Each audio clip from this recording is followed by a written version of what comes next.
Photovoltaïque et tarifs prosumés, le gouvernement wallon est arrivé à un accord. Le gouvernement wallon a conclu samedi un accord dans le dossier de la redevance due par les propriétaires de panneaux photovoltaïques, dits les prosumés, annonce le cabinet du ministre-président Elio Di Rupo dans un communiqué. Selon cet accord, l'exécutif régional mettra en œuvre des mesures d'accompagnement, comme par exemple une rétribution aux prosumés de l'électricité transférée sur le réseau, et ce, sur une période de maximum 5 ans, de 2020 à 2024 inclus. Le régulateur wallon de l'énergie, la CWAPE, confirmait vendredi l'entrée en vigueur du tarif prosumé à partir du 1er mai.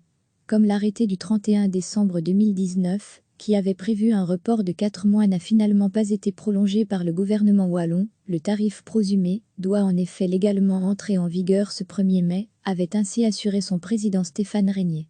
Les chauds coincés du côté politique, le gouvernement wallon ne parvenant pas à se mettre d'accord sur un nouveau report du tarif, cette redevance que la CWAPE entend imposer aux propriétaires de panneaux photovoltaïques pour leur utilisation du réseau. Finalement, cet accord est intervenu samedi au sein de la coalition Arc-en-Ciel PSMR Écolo.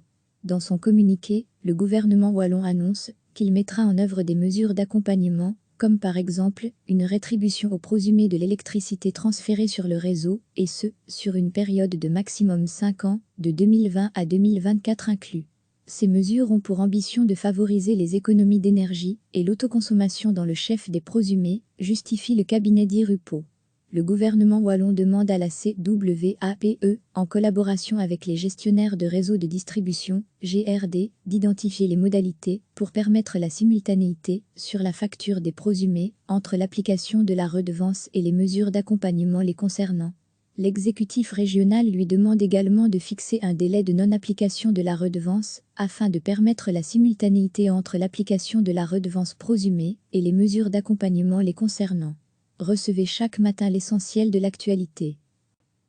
Le gouvernement wallon a conclu samedi un accord dans le dossier de la redevance due par les propriétaires de panneaux photovoltaïques, dits les prosumés, annonce le cabinet du ministre-président Elio Di Rupo dans un communiqué.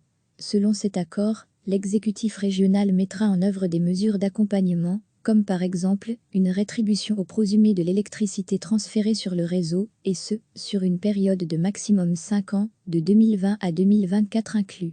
Le régulateur wallon de l'énergie, la CWAPE, confirmait vendredi l'entrée en vigueur du tarif prosumé à partir du 1er mai. Comme l'arrêté du 31 décembre 2019, qui avait prévu un report de 4 mois n'a finalement pas été prolongé par le gouvernement wallon, le tarif prosumé doit en effet légalement entrer en vigueur ce 1er mai, avait ainsi assuré son président Stéphane Régnier. Les chauds coincés du côté politique, le gouvernement wallon ne parvenant pas à se mettre d'accord sur un nouveau report du tarif, cette redevance que la CWAPE entend imposer aux propriétaires de panneaux photovoltaïques pour leur utilisation du réseau. Finalement, cet accord est intervenu samedi au sein de la coalition Arc-en-Ciel PSMR Écolo. Dans son communiqué, le gouvernement wallon annonce qu'il mettra en œuvre des mesures d'accompagnement, comme par exemple une rétribution aux prosumés de l'électricité transférée sur le réseau, et ce, sur une période de maximum 5 ans, de 2020 à 2024 inclus. Ces mesures ont pour ambition de favoriser les économies d'énergie et l'autoconsommation dans le chef des prosumés, justifie le cabinet Di Rupo. Le gouvernement wallon demande à la CWAPE, en collaboration avec les gestionnaires de réseaux de distribution, GRD, d'identifier les modalités pour permettre la simultanéité, sur la facture des prosumés, entre l'application de la redevance et les mesures d'accompagnement les concernant. L'exécutif régional lui demande également de fixer un délai de non-application de la redevance, afin de permettre la simultanéité entre l'application de la redevance prosumée et les mesures d'accompagnement les concernant. Cliquez sur s'abonner pour recevoir les dernières nouvelles.